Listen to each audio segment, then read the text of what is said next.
MC no. Therefore, encourage one another and build each other up. 1 Thessalonians 5:11. Welcome to the Bar and Friends podcast, where it's my space, your story. Keep coming back, Holy Spirit speak on me. Yeah. Baptized to the day of the birth, every day we gon' work to the day he returns. It's automatic.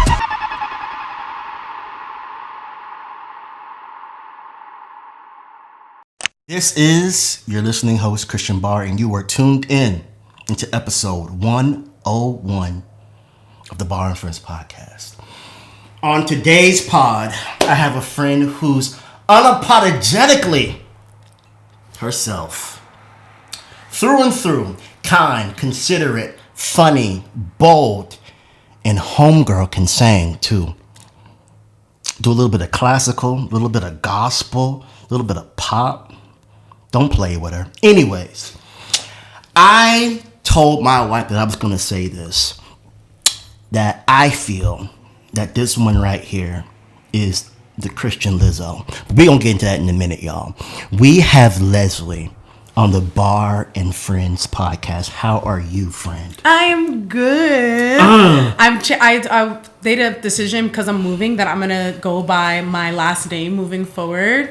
So this is the last episode where I'll be known as Leslie. I want to go by Tucker. I feel like it's cooler. Okay. Right? I wanted to ask you, where did Tucker come from? That's your last name? That's my last name. Oh, that's my last name. Well, when I played tennis, actually when I was younger, in middle school, high school, the teachers always called me Tucker. Okay. Especially the coaches, right? Mm-hmm. So when I played tennis on the courts, my coach could not remember my name. He would call me Lisa. He would call me everything. He never called me Leslie. So I was like, you could just call me Tucker. And he never forgot it. And then all the tennis people, they didn't even know my real name. They just thought I was Tucker.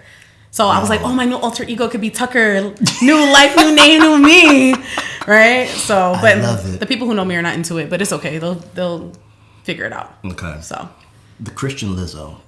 Give me the story behind that. I just feel like, he made that up. This is a story. Everybody thinks I look like her. And I'm a more clothed version. She's, she don't like wearing clothes. Look, in the past, maybe. Now I'm very clothed. But I will say that I went to do jury duty once. And literally, I had these silver box braids. I always do silver box braids. And they couldn't. We didn't get any questions. Then all they did was ask me about, do you know who Lizzo is? And I'm like, bro, I'll never get past that. But honestly, no shade, but I feel like I could sing better than Lizzo. I could sing better than her. Oh. I think so. Okay. No comparison. I don't play no instruments though.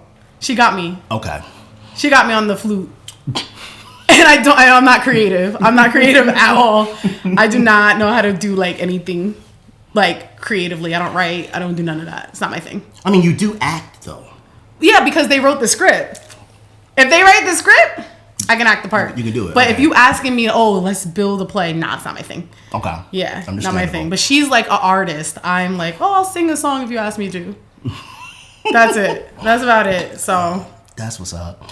I'm so happy that you're on. And you said this a couple of weeks ago, but I agree. We should have done this forever ago. I do podcasts all the time. So I don't know. You were scared to ask me. Oh my God.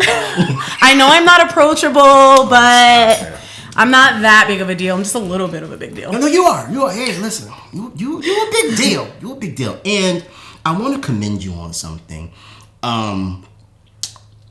You've been losing some weight, girl. You look good. Well, thank you. So I want to know something. Mm-hmm. How difficult is it for you to be disciplined and just as far as going to the gym and eating right, please walk us through your journey because I know that it's my body is just my body. I never intentionally went on a weight loss journey. Okay. That was never I never had a weight loss goal. It's just what happened naturally. Got you. The beginning of my body journey, I've been a bigger girl since puberty. Okay. Your girl became a woman and she exploded overnight. I just got thick, right? So I was a skinny little girl and then I became a big girl. And that's just been my story. So from like 6th grade on, I've always been at least 200 plus, right? That's just been my lifestyle. Right. But when I got out of college or during college, I got a little bit of, oh, you would be a star if you lost 100 pounds, right? It was always like a thing. So I said, you know what? I'm going to learn about this. I ended up working at a gym after I graduated college, and I always loved fitness, but my body never cooperated. Right. So my weight fluctuated all my life until I met my ex-boyfriend, who was a bodybuilder at the time, and I had lost 70 pounds throughout that relationship because he was a bodybuilder, but I also wasn't allowed to eat anything. I could only eat like rice. Right. I was allowed to eat turkey meat, eggs, but I wasn't allowed to eat fruit. It was very strict, and it was, how do you enjoy life, right? I couldn't even go to parties, eat anything. It was very strict, and it's not sustainable. But then when the pandemic happened, I gained all that weight back because, again, it was not a sustainable lifestyle. Right. And I could not figure out why everybody else that I work out harder than looked like they worked out, but I don't look like I worked out, right? So I was frustrated. I went to the doctor. I said, yo, like, what's good? I do the Stairmaster for 30 to 45 minutes every day. Why don't I look like it? So I was aggravated. Right. I genuinely had, like, my questions. And then she started asking more questions, and she said, you're tired. I'm like, I'm tired all the time now. When I hit maybe 31, 32, I woke up with energy, but then by 1, 2 o'clock, I was tired. And I said, something's wrong. So she said, you need to do a sleep study. I was like, why? I don't need a sleep study. That's weird. I'm fine when I wake up in the morning. I'm not tired in the morning. I'm tired later on. Right. And she said, just do it my way. Let's figure it out. And then I found out I had sleep apnea. One of the most important things about fitness is recovery. Right. And if you are waking up 30 times an hour and every other minute you're waking up, you're never sleeping. So it didn't matter how much I worked out, how healthy I ate. My body was creating a level of testosterone to help me get through my day. So I was stronger than a lot of women in the gym. That was one of the things. I was like, I can lift. I'm so strong. But my hormones were so out of whack. So it created insulin resistance in my body. So I spoke up for myself, essentially. A lot of people go to the doctor. They don't speak up for themselves. They don't say what is wrong. It took me 30 years for me to ask questions because the fitness culture, the fitness world will lead you to believe that you're big because you're lazy. You're not doing enough. You're eating too many cheeseburgers. Yep.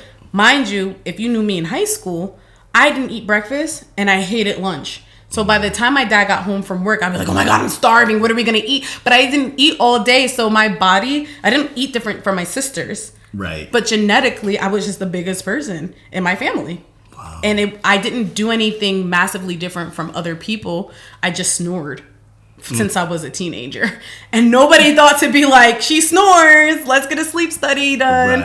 Right. So that's kind of how it happened. So once we discovered, I got on a CPAP. And because I was already going to the gym all the time. I was already a gym girly. Okay. Yeah, it wasn't like I wasn't going to the gym and all of a sudden I started. Right. It was already part of my lifestyle. Okay. Right? Okay. I was already lifting, but my body was like, no, we don't want to cooperate. And then my doctor was like, you need to do a GLP-1. That was the difference. So a GLP-1 is like Ozempic, Mounjaro. That's like the new trend, right? Okay, yes. And I was like, I'm not doing that. If I'm going to lose weight, I'm going to do it naturally. And I don't want to have no goal. I don't want to have like a negative mindset because I work in the body confidence sector. I work with the National Eating Disorder Association. I understand like that's my field of expertise when it comes to like body confidence. And I said, I don't want to build a bad relationship with food. So she brought all her residents in and stuck me in a room with them and said, answer all her questions.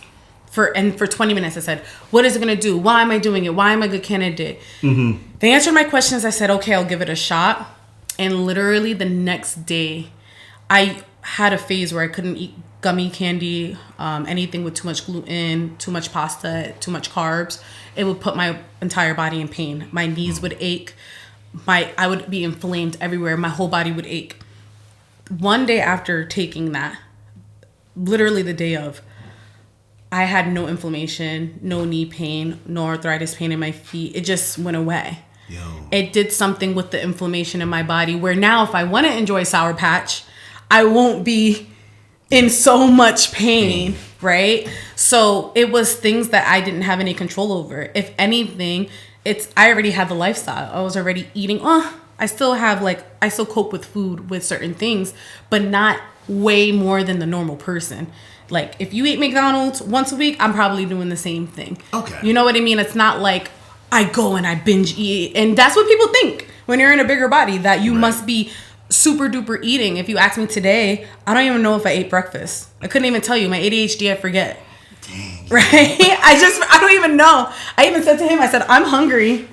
Right? And then we had he had something in his house. We had a little, and I was like, okay, I'm good. Right. But people wouldn't assume that about me. So it wasn't, I didn't change. I already was that. But because my body looks a certain way, people just assume that I wasn't doing the work. And now I do the same amount of effort. I don't do anything different. I just started losing weight and I still eat fast food. I still eat how I cook a little bit more, maybe. But I had medical issues and I didn't know it. So it's crazy that you bring that up because you probably wasn't expecting that. You probably thought I was going to be like, oh yeah, I go to the gym and I do all this cardio. This is what I do. No, I went to the doctor and we discovered my hormones were out of whack. And I might have PCOS and all these things. And being on Ozempic helped bring my hormones down and back to normal. So, yeah, I had insulin resistance and it could be genetic. Mm-hmm. You know, people with PCOS, sometimes they're just born with it. It's not like you develop that. Right. So, essentially, my weight was a symptom of a bigger issue. A lot of people think the weight causes issues. Right. But it was just a symptom of having sleep apnea. What do you feel? Because I'm sure that you've heard about, you know, Kelly Osbourne losing a lot of weight and Ariana Grande. Mm-hmm. Like, do you think it's like anorexic or anorexia, stuff like that? Like, what are your thoughts on that? My thoughts are... You already know I'm about to get into it. My thoughts are... I don't judge people on their bodies. Okay. I'm even big on, like, obviously, even you complimenting me, like, oh, you lost weight. Yeah. I don't even make comments about people's bodies because I've made the mistake in the field that I'm in. Yep. Being like, oh my gosh, you lost so much weight, you look amazing. And they're like, oh yeah, I'm on cancer treatments.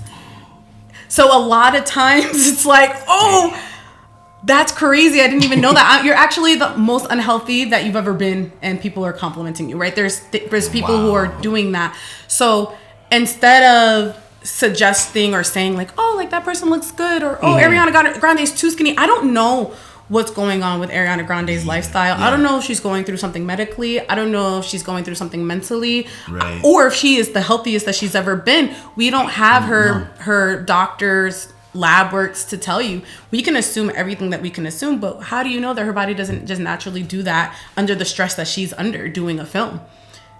You know, and it's not just her who lost weight. Good. It was Cynthia Erivo. She's, you know, clearly has lost, right? But if they're saying that they're okay, and if you have concern, like if you have discernment and it's like pray for these people, then pray for them. But if I remember when I was in high school, I remember Jennifer Hudson lost all that weight and I was so mad at her. I was like, you're a traitor. You're a traitor. Like, I thought that you were confident in yourself. Yeah. I was so mad. I was like, why would you do that? But like, then there's me. And now I wouldn't even say I have a big influence. I'm a micro influencer. Right. And I see the comments of, were you really ever body confident if you're on this weight loss journey? And all I'm doing is taking charge of my health and allowing my body to do what it needs to do. But I said in the car, I said, you better hope that I don't lose too much weight, because I'm not going to want nothing to do with nobody. Right? Because I build, like, there is a lot of hurdles being in a bigger body. Right. People treat you differently. They assume things about you. I'm sure there's a lot of people that assume things about me because of my body. Right? When I say to you, oh, I do the Stairmaster for 45 minutes. Most people on the outside looking in would be like, she don't do the Stairmaster for 45 minutes. But if you ask the people at the church that go to the gym with me, they've seen me do it. And they're like, I don't know how you do that. You crazy, you out of your mind, you psycho. And I'm like, but don't tell me to go for a run. I'm not doing that. I'll die. Physically pass out. Not my thing. I'm gonna, and that was another thing that I had to learn too. Like when it comes to people's bodies, everybody's like, even as a woman, like our hormones, we have a cycle and it's a 30-day cycle. Right. We can't work out and do insane workouts the same way 5 times a week. With someone with PCOS or hormonal imbalance, you're not supposed to be running. Your heart rate can't go past a certain... Running is okay for certain people. I'm not saying people, if you have PCOS, you can't. Right. But we're supposed to keep our heart rate at a certain level at like 150 or lower, because what happens is if your heart rate goes too high, your cortisol levels get high. So your body says, oh, I need to retain all this fat. She's stressed. Right? So women are just different. So when you ask me about other people, on these weight loss journeys, I wonder, is it because they decided to take health into their, not to say because you're bigger you're unhealthy.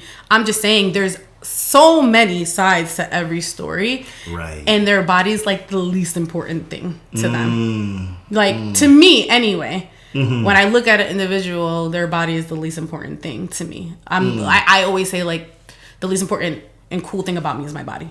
I have so many cool things about myself. My personality. Absolutely. This face. No, but it's like that pops up, your personality. Yeah, my personality will every time. Right. But thank God he made me big. Because your girl be walking through. She already thinks I think I'm cute now. Listen. I think I'm that girl now. Leslie, I tell people, they don't see I got a beer belly now. They don't want me to be like Morris Chestnut. I will walk through the room. Okay, I'm sorry. I'm married. No, I tell people all the time. I get so mad that Jesus found me when he found me sometimes. Because I'm not going to lie to you. I was on the path of like being an OnlyFans girl. If it wasn't, I was on that path. What? Yeah. Oh, this gonna be a good pod. Do you understand that I would make so much if I was not like if I didn't have a relationship with Jesus? Right. Oh, you would. Oh, it would have been over. And I don't think people think like when you're in a bigger body. I tell people all the time as an influencer. I hate calling myself that, but as a creative. Right. I feel as if I make the most money because of my flaws. Every brand deal that I've had, it's like, show your stretch marks. We want to empower women. Show the rolls. We want to empower the women. Right. We want to show, like, here's some Spanx and some shapewear. Show people what our product can do. And I'm like, wow, I'm making thousands of dollars for being fat. Who would have thought? That's amazing. So it's been such a great experience for me personally. But what if you were the perfect aesthetic established, like what do you learn from that, right? I've learned so much from having this body. So I say all the time, thank God Jesus found me, and thank God I was big, because I don't know where I would be if I didn't grow in this body. I've learned so much, not only about myself, but other people who have similar struggles. And I've been able to empower a lot of women smaller than me, because there are people who are the size of my pinky that are like, I can never wear a bikini. Right? And then I'll wear a bikini and they're like, okay, maybe I can wear a bikini, right? Right. And it's empowering not for just, it's empowering women. All women, and when I started creating, that's what it was about. It was always about the women. For starters, I want to know this. What has been a song you have had on repeat for like the last 2 to 3 months? And it can be secular, but I need to know what song it is. And you have to sing the chorus to whatever song. Okay. And what a joke. So I'm not a fan of music, even though I'm on the worship team. I know I'm such a walking Leslie. I know. I used to love music when I was younger. But now, even when I drive, we just drove an hour. Yeah. We didn't listen to music. Did we listen to music? Do I ever put on music when we're in the car? I don't listen to music. Oh my God! But I do. If you ask me what's on repeat, I'm on the worship team and I take it very seriously. Okay. So when you look at my top songs for the year, the recap, it's worship songs from church. Okay. Because I have to learn it, and I don't really have a choice. I have to practice, right? Obviously. But there's a song, like there's obviously certain songs that when I'm working out, Okay. That's another thing. I'll put on earbuds, but it doesn't mean I'm playing any music. I just do it. Just to not be weird or whatever. Okay. Not just to be weird, but like I don't want to be talked to either. I want to pretend to not see people, right? Because I know a lot of people. So if I don't feel like being talkative, I'll just and then it's like, oh, she has her ear, she didn't hear me. Right. So but if I had to pick a song, there's a song. There's not really like a chorus or like a verse. Oh my gosh, just like you're gonna have to cut out all this space because I have to think really hard. There's one song that came to my heart immediately, but I feel like there's another song. I'll just do the first song that came to my mind. There's this song called "Purify" from Elevation Rhythm. Okay. And there's no verse or chorus. It's just it's the same thing over again. It's like, wash me in your blood, water of your love, only you can baptize me. Ooh, bring me back to life, Holy Spirit fight, only you can baptize me. Ooh, you're enough for me, you're all I need. Purify me, only you can purify. And it's the same thing over and over again. And then there's a part where there's like a beat drop, boom, boom, boom, boom, boom, and it goes, hallelujah, glory, glory. There's a party in heaven, you're invited in. I like it. It's just so good because it's just like inviting and I don't know. It's just soulful too. I like that. Yeah, but that's my thing. I'm dramatic. Okay. So I need the drama. So okay. when they do a beat drop, it's so different. Ooh, you know what other song I like? Tell me. He don't be singing. That's the thing. Trebet. Ty Trebet. Yeah. Ty Trebet. Okay. He be singing. He turned it. Oh. That's my song. Oh. He turned my morning into dancing. Yeah, that's my joint right there. Okay. If I want to get in a good mood, that's one of my. Those are my two that I listen to all the time. Yeah, those are the two. All right. Where does singing come from? Like, give us a little bit of a background. Oh man, yeah. I don't like that. I don't like this question. I don't like this question. I'm not answering it. No. Singing. Yeah. You know, I can't wait to do my testimony one day. I'm in Celebrate Recovery. I did the 12-step program and everything with them. Okay. And there's so much of my life from when I was younger, trauma, things of that nature. And that might be one of the reasons why I'm not really a big fan of music, because always felt maybe not forced, but maybe a little forced, because you have a voice and you're like, if you don't use it, you lose it. Right. That drama behind it. But I think the way that it came about, wow, it's so crazy. It always comes back to Jesus every time. I was in like 2nd or 3rd grade. Okay. Someone brought me to church. We were listening to a CD. Ooh. For all the young people. There's a thing called the CD. Yes. And it was Yolanda Adams' CD. Oh, okay. And I was like, oh my gosh, I love this. I'm little. I'm like a little girl. I'm like, I love this. And she says, you can have it. And it wasn't even with my mom. Like a neighbor took me to their church and I was with their kids. My mom probably needed a break. And she gave me that CD and I listened to it over and over. And my mom heard me sing, I open up my heart. And she opened up the door and said, you can sing. You're a little girl, you can sing. I didn't know what that meant. And then to my point where my dad came to pick me up that weekend, like the next weekend, she was like, you have to come up and listen to your daughter sing. So we came up and I did the thing and, whatever. That was the moment where my mom discovered that I had an actual voice. Because little kid voice is little, ABCD, right? Yep. But when you come and you're singing Yolanda Adams and it sounds good, it's like, yo. So she knew I had a gift from that moment. And then, I don't know, I went through, I'm still working through some things in my memory, but I will say that I feel like I was afraid to make a lot of my own decisions and I really wanted to please my mom. Okay, yeah. So whatever she wanted for me, I really wanted to do.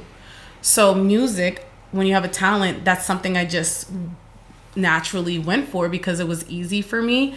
And I even did like pageants and things like that, beauty things. And I remember I did a pageant, and I don't mean to like change the subject, but I did a pageant, and I was 7 out of 56 girls my first pageant, but I also was like the biggest girl, right? So I was already noticing, I'm thicker than these girls, but it didn't matter, right? But a lot of the things that I did was to please people, and the music was maybe one of those things. And not to say that I didn't love, like, I used to know the words to every song, but there was a point where it just became overstimulating. Right. And I don't know when that was. Maybe I went to college for musical theater. Okay. I didn't like theater people after that. I said, these are not my people. I can't work with these people for the rest of my life. I also was afraid of rejection, right? Yeah. So I did like a week of auditioning. I said, nah, forget that. I'm not doing it. Yeah. So I don't know. There was just a point where, and then I found Jesus. And now everything secular sounds like weird to me. It's hard for me to enjoy certain songs unless I can relate it to Jesus. Okay. Right? So like SWV. I Get So Weak. That's a gospel song. Right? If you really think about it. So yeah, I'm not, that's kind of how it came about. I ran with it. My mom applied for my college for me.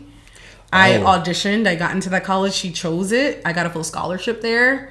So I didn't even necessarily choose my school, right? So a lot of the music was forced. And then I was good at it. Don't get me wrong. I'm great. Actually, I was the best singer in college. I'm not going to lie. I know that I was the best. I didn't even have to audition. Like, we knew, Liz is going to get this part. I didn't have to do the whole thing.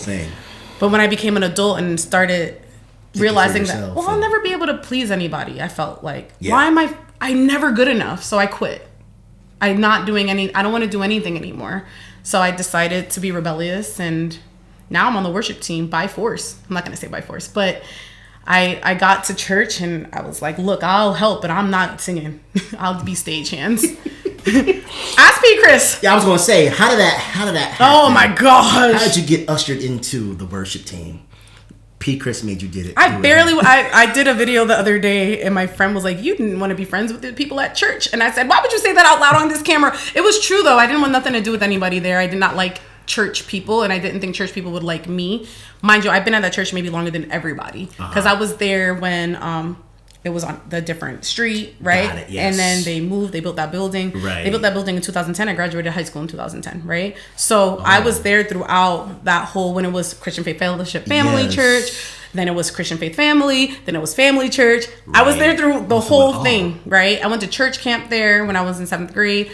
But I was very isolated. I would come during the second song. Okay. Leave before they finished praying. I was very like, Got it. My grandmother knew the people there. Right. But I was like, I don't have nothing to do with these people.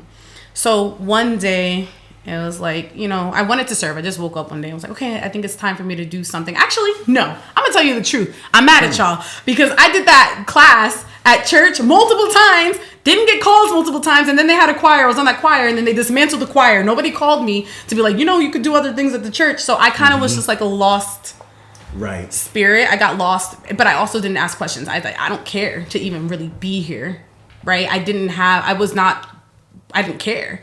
I said, if y'all don't want me, I don't want y'all, right? Love y'all. I really do. But that's just what my experience was in the beginning. I just kind of got lost, and it wasn't necessarily their fault.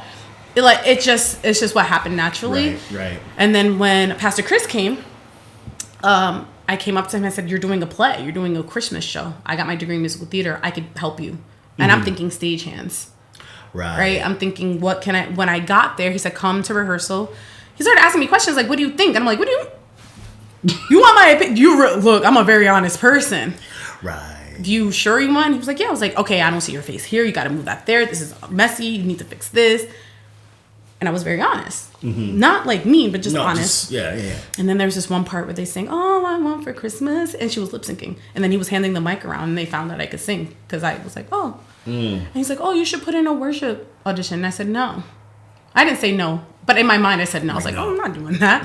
Yeah. 3 months later, because I had nothing else to do. I was like, well, I can't serve it. Like, I'm not doing anything. So I eventually was like, okay, well, I could do it. It doesn't mean I have to be in the front. I see there's people in the back. Oh, boy. Yeah. I do the thing like 3 months later. And then I feel like 3 months after that, he finally was like, come to rehearsal. I said, okay. Because I think a part of him knew that I didn't want to do it. Right? You know what I mean? That's where he gets you at. Yeah. It's like, you don't really want... So I came and then I started with one other person. And then I fought it. Like, I went to every rehearsal on Tuesday. And then he would be like, oh, we're going to put you on. I said, I'm not ready. I'm not ready. Because you have to remember, I came from a performance background. I was like, I'm not going to come to church and be a performer. I don't want to be the center of attention. This is crazy. I'm already the center of attention. I'm a YouTuber. I don't need more. I don't need any more attention. I'm tired of attention. I'm tired. I just want to... I want to feel like I'm doing what y'all need me to do. Yeah. And I did. And then one thing led to another. I guess there was less people than usual, so I had to sing the front. I said, okay, fine. But only because, for staging. Then it went from, hey, this is too high. Can you sing this bridge? And I said, oh, it's just the bridge. Then it turned from, oh, you have to sing this song. And I'm like, I'm not singing this song. And it was in Spanish. Oh. I was like, I can't do this. But I said, well, if I'm going to do it, I have to learn. I take everything very seriously. Right. And then one thing turned to another. And now here I am. People think I work there. But I honestly feel like I'm very blessed and thankful that Pastor Chris saw me and not saw the version of who I put out, if that makes sense. It's like he kind of saw through. Yeah, because I was very... but he didn't... He was like, oh, like... You have potential to do this. So I'm going to ignore. Right. I know that you're going to do it if I ask you. Yes. And I was like, okay, yeah. I was willing. I remember the first time he was like, oh, I need you to come in the back in the green room. And we're sitting there and it was all these leaders. He's like, okay, so you guys are the leaders. I said, I don't think I'm supposed to leader. And I said it just like that. And they're like, yeah, people see you as a leader. I'm like, I'm not no leader. These people, why am I in this room? I'm not supposed to be here. But he saw that I could be that, even though I didn't believe nor would even say I wanted to do it, but I was willing to be obedient to what God might want me to do. So that's how he tricked me.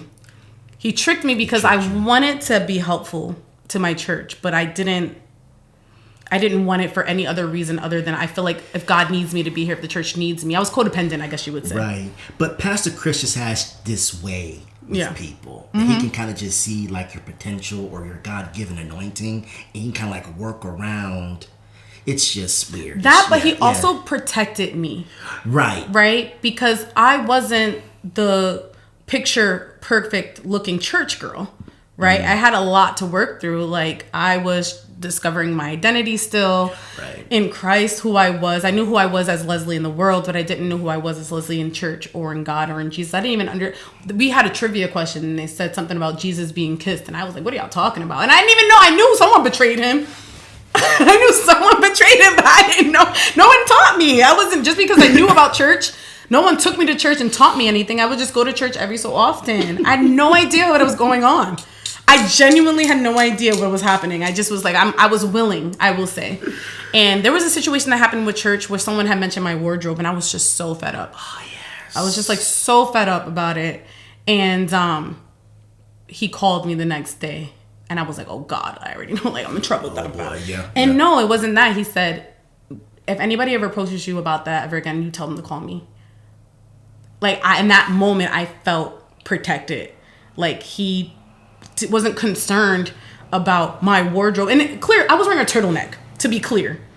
I was wearing a turtleneck. Yeah. Okay? And it was like, oh, you need to adjust other things about this. And I said, look, I'm a woman, okay? Don't know what to tell you, right? But after that phone call, because I was like, maybe I'm not meant to be here. Because there was multiple times where my wardrobe was addressed. Once when I was homeless.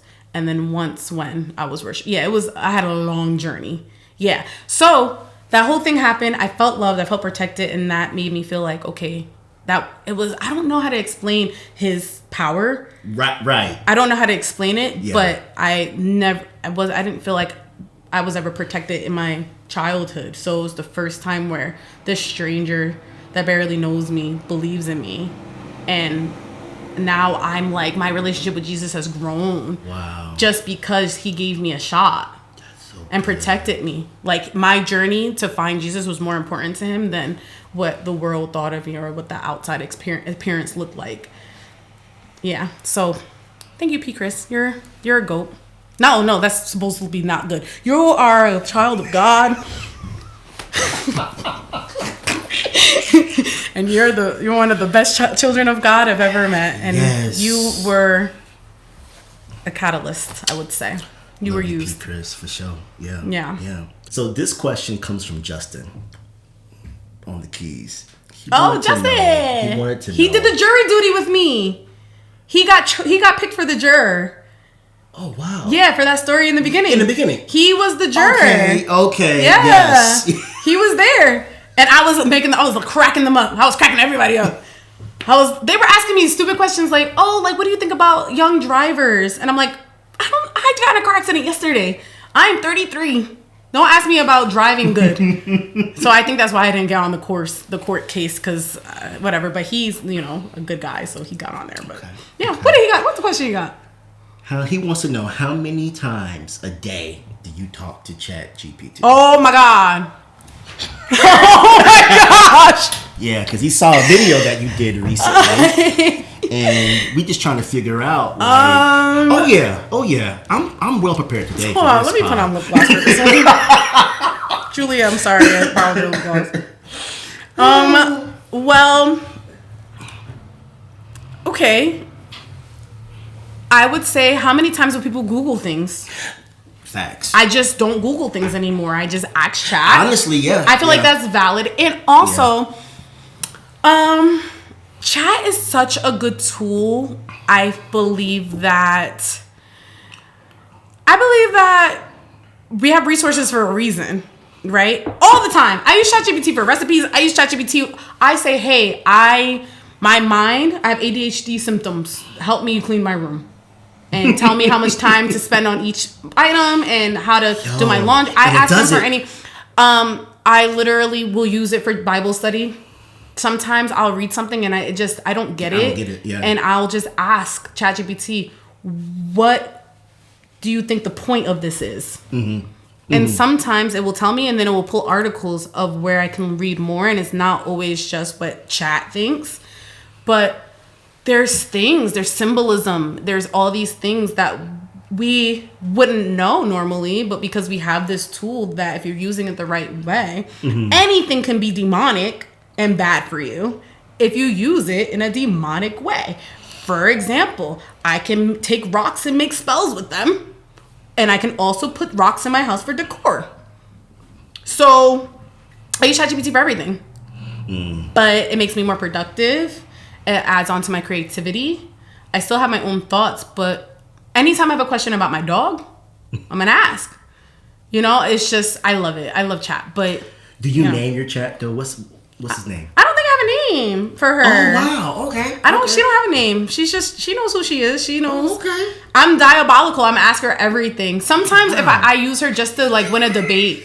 I'm like, this person, the pee in the shower question. I don't know if you saw the video. Yeah, I saw that. I only asked chat that because someone told me that it's weird. I was like, people pee in the shower all the time. I do. And he was like, no, they don't. And I'm like, yes, people do. Yes, people do. So I started getting mad.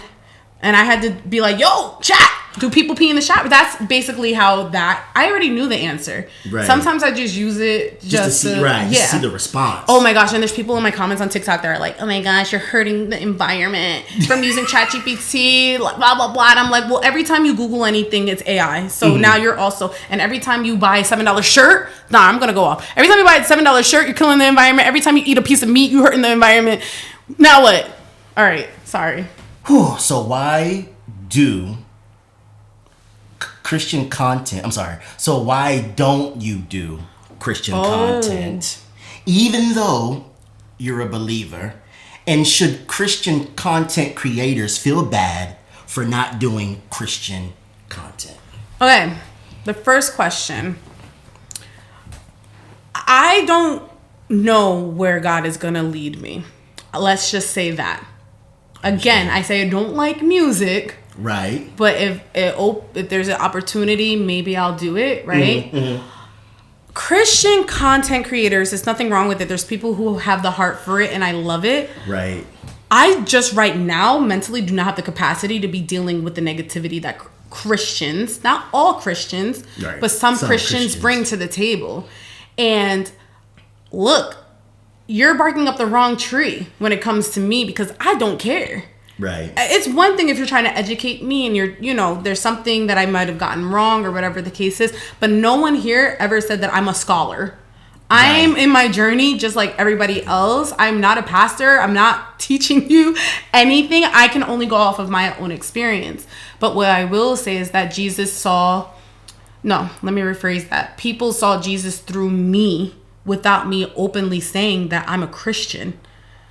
I have been to lingerie shoots. All women were basically nude, right? Right. Been at modeling shoots, influencer events to talk about this lingerie and do the photos for it and stuff. And people will ask me. But they know something that's different. They're like, wow, why are you so happy? Like, you're such a light. I love you, Leslie. And I'm like, well, because I have Jesus. Right. And I feel like that conversation that moment is more of a turning point than me making, let me give you 5 tips about being a Christian. Like, I don't have it in me. Like, I don't feel like it's authentic. I am a Christian and I love Jesus and that's just who I am. And I don't have to force that. It's not a persona. It's truth. I love that. Because if you have a conversation with me one-on-one, God sometimes will speak through me and I will talk and verses will come and I don't even know where they came from.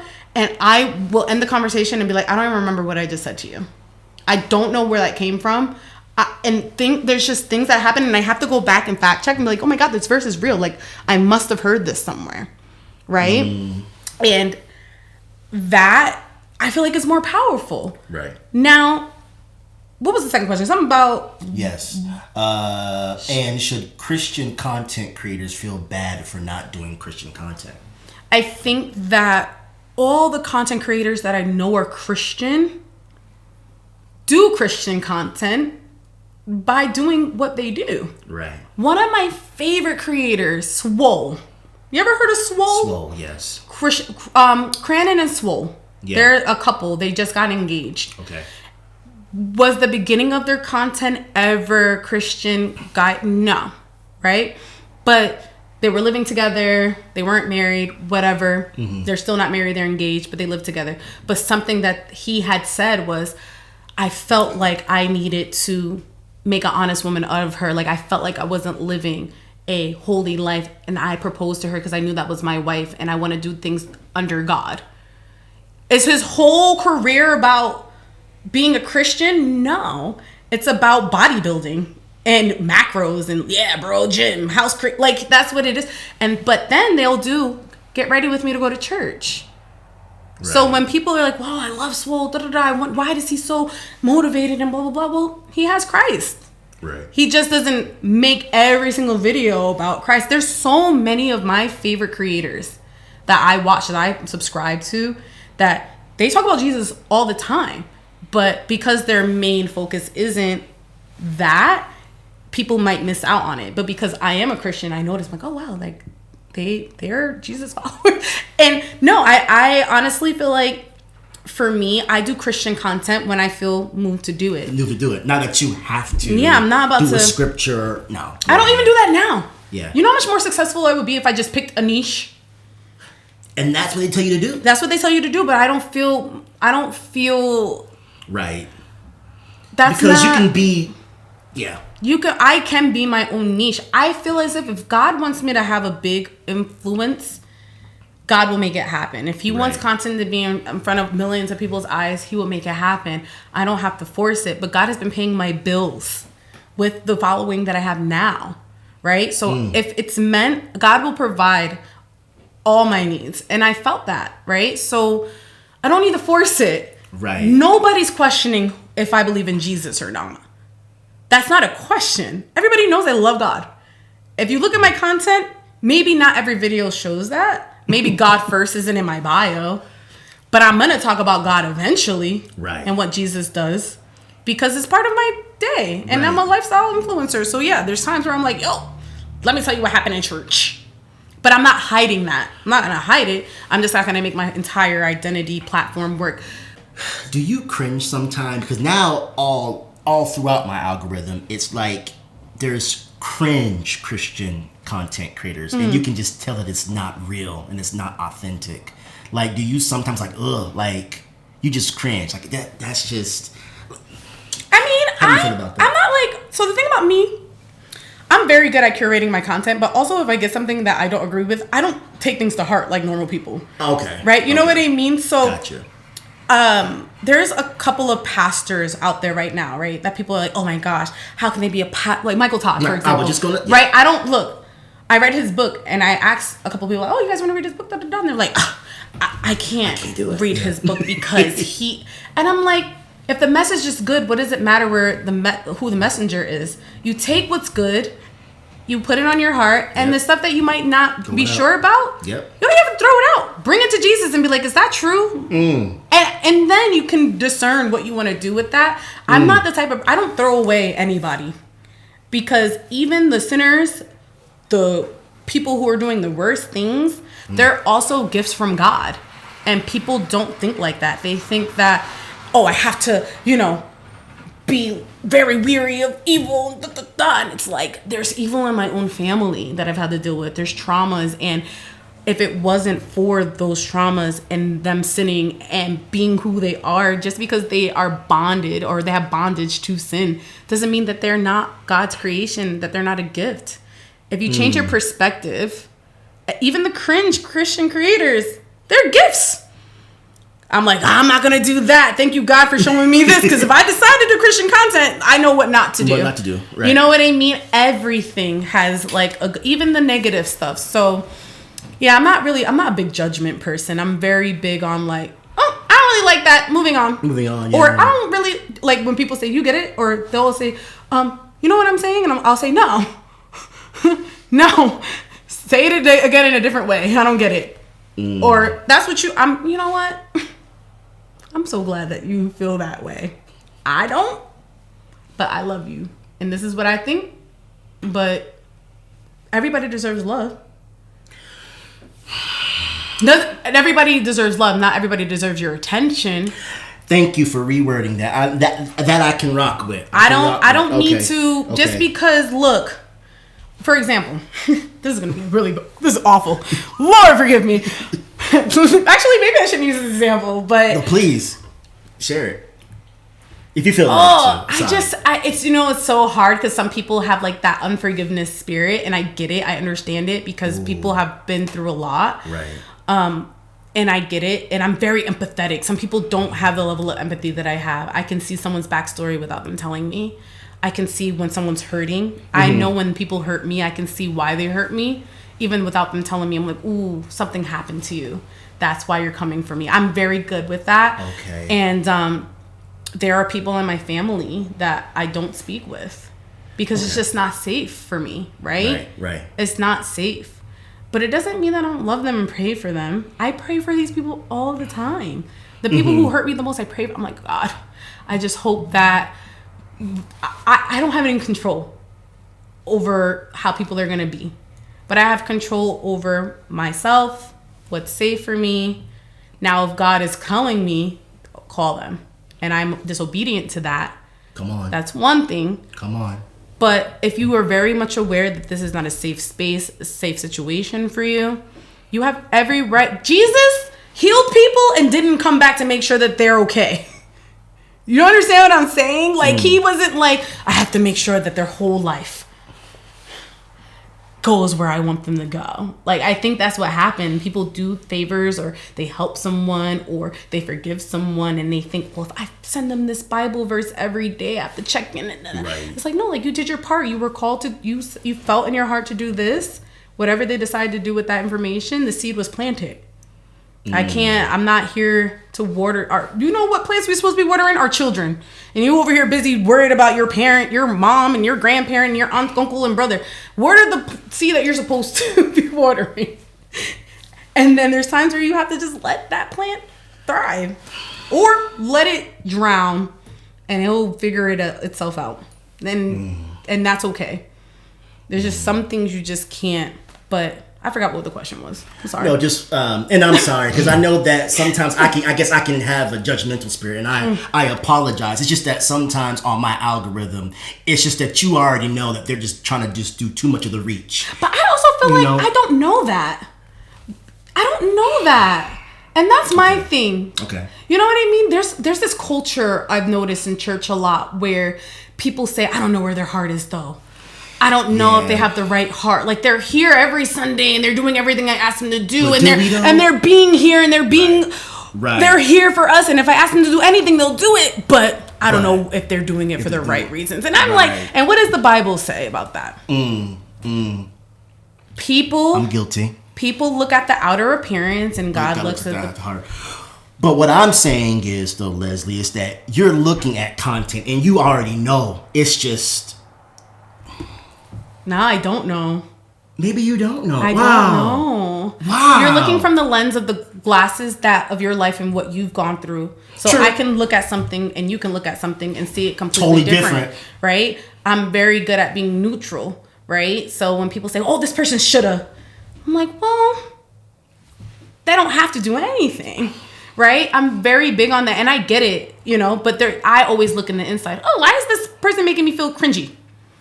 Something must have happened. Or something in me. Yeah, there's something in you. No offense. I'm not. I know you're not. I know. No. But I'm very big on that because I always say, like, there's always that time where it's like, oh, this person bothers me. I'm like, okay, what if they don't change for the next 30 years and you have to be around that person? What happens then? Are you just going to be annoyed for the next 30 years? Or are you going to decide to be like, I'm not going to let this person annoy me? Or I need to figure out why it's annoying me. Or I need to get to know this person a little bit on a deeper level.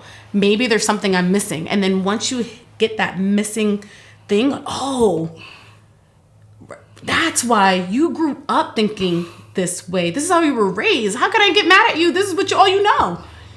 But what if they're being trolls, Leslie? Let's just call it what it is. What if they're being like actual like trolls and you know what they're doing? Like when people like tell me how horrible and fat and disgusting I am on the internet, like when they're commenting and that. You're not going to win this argument, Leslie. No, because when they do, right? When they tell me how disgusting and dirty and gross I am, and they've never met me a day in my life. Yeah, I'm like, oh man, they must have a horrible life. Like, let's pray for them. Because you don't really know. I see. You don't know. You don't know. I could imagine. I was mad at Jennifer Hudson for losing weight. Like, for real? Mad at her.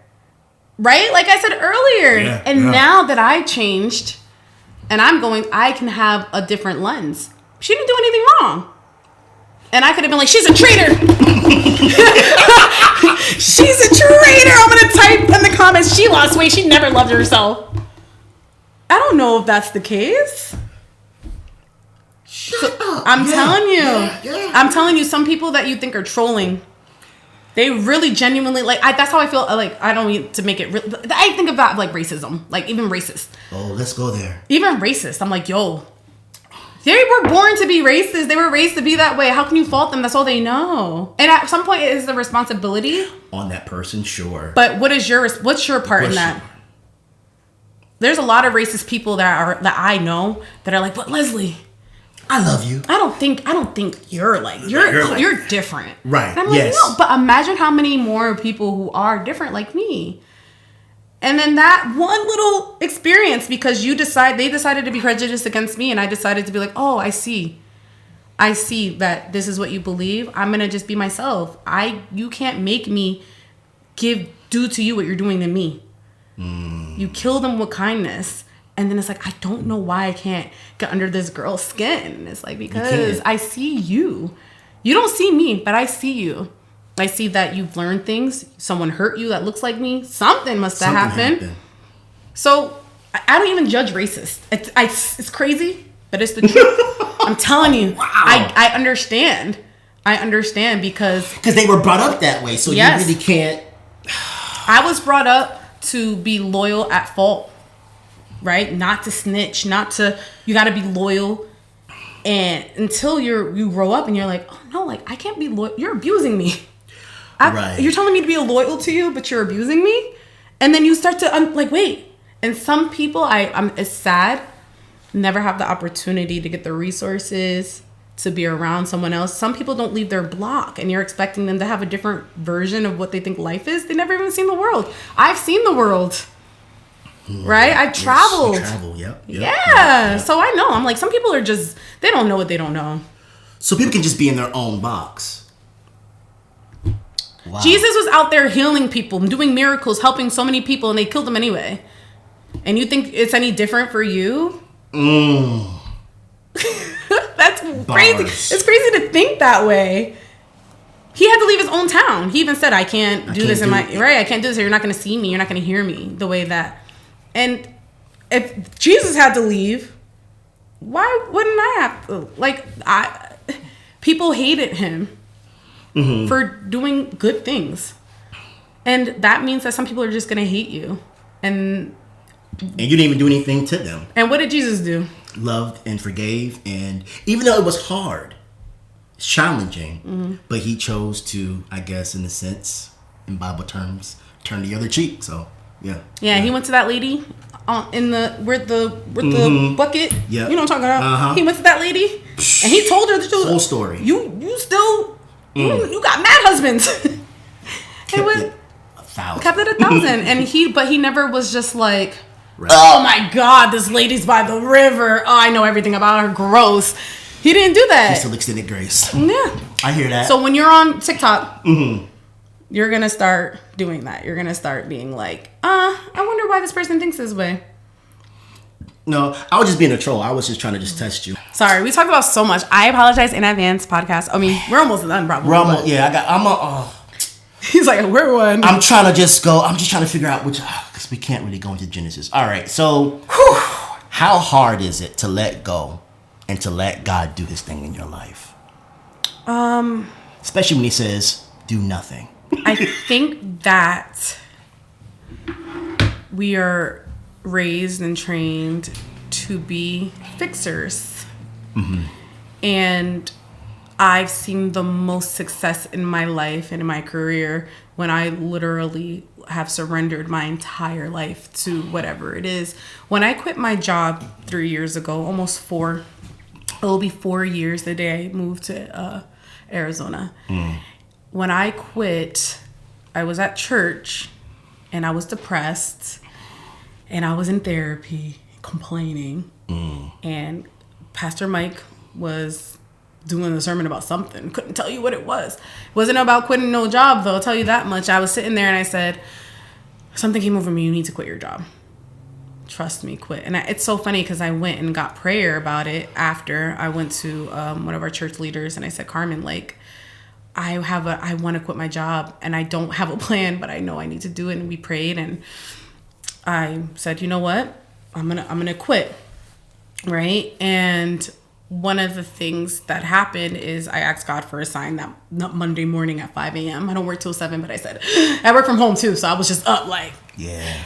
And I asked God for a sign. And I said, I need to see a tiger. I'm at my house. I don't know how I'm going to see a tiger. I said, God, if you show me a tiger, I'll quit. I'll write my 2 weeks. Crazy. So stupid. But I did. And I was scrolling and then it was a picture of a cat and then the shadow showed a tiger. And then on the caption, it said, be who God created you to be. Right? And I said, okay, like you didn't give me the sign that I asked for, but you did in a way that I knew it couldn't be anything else but God. Like I knew that. I put in my notice and I started working like a workaholic. After that, January came, I said, I'm going to work. I'm not going to stop. I'm going to do content. I made no money. I quit my job and I went from making like $10,000 a month on social to 0. And I said, oh my God, I did the wrong thing. I messed up. And then I had a phone call with my best friend and I was telling her, I was like, I'm working so hard and I'm not making any money. And she said, it's funny because you say you trust God, but your actions aren't showing that you trust God, because if you trusted God, you wouldn't be working this much. And I said, ooh. She said, you're still putting things in your own hands. You're still trying to make things happen and you're not allowing God to make things happen for you. I said, okay. All right, cool. Fine. You're right. It's fine. So I stopped and I woke up when I wanted to wake up. I went to sleep when I wanted to go to sleep. I created what I wanted to create, but it certainly was not all day, 20 hours. It wasn't like that. And the one opportunity came and then another opportunity came and another opportunity came. And I started questioning God, like, I don't deserve this. You keep blessing me and yes, like I was working so hard, and now I'm getting all these blessings, and I couldn't tell you why. The less I worked, the more money I started making. And then I got my first modeling shoot, and that happened. And then I met someone at that modeling shoot, and then she ended up hiring me to consult. And I said to you, I don't force things. They just have come. And it's hard to do that. It's not simple. It's easy. It's not simple, right? Mm-hmm. Running is easy. You know what I mean? Mm-hmm. Or it's simple. It's not easy. Yeah, I guess. So it's one of those things where I know the power of true surrender. And when I make this move, I said, I made a funny remark last year. If I don't get married by the time, or if I don't have a husband or someone, I'm going to Arizona. Mm-hmm. I said that like random, like whatever. I'm going to do it and my dad ended up moving to Arizona in March, and crazy. I was like, okay, cool. I love it out there. And I went to visit, and when September came, I called my dad, said, Dad, I want to look at places out there. I'm just curious. He said, oh, it can't be September. I say, why? He says, I'm going to be in New Jersey for the month. Mm-hmm. I'm like, so your apartment's just there and your car's just there, not doing anything? He's like, yeah. I'm like, okay. I looked at flights. The flights were $200 round trip. You know how rare that is for Arizona? I said, okay. It fell into my lap. I said, I guess I'll just spend a month in Arizona and just see. And even before that, I went to a family reunion in July, the hottest time. So I got to experience Arizona at its worst. Right? And I loved it. I was just energized and everything's amazing. Right. Then after that, I come back and I say, you know what? I want to make that move. The next thing that had happened was my dad was thinking about maybe possibly coming back. So then it was, well, maybe we could just, his house is fully furnished. I don't have to bring furniture. I don't have to bring anything. I can give up everything and I can just come. Then the next thing that had happened is that one bedroom that he was paying for, the 2-bedroom costs the same. I live in a 2-bedroom now. So I'm upgrading to a more luxurious place with a laundry room. And I did not seek any of these things out. It just happened. And then I asked my leasing office, like in July or August, I was like, hey, like, how much would it cost to break my lease? She was like, 2 months rent plus the deposit, the security, like just a ridiculous amount. I said, okay, well, I'm not going to move anytime soon. I called recently. I said, hey, I want to leave in January. My lease is not up until like March. What can I do? And she says, you know what? Don't worry about January and February. If that works for you, Merry Christmas.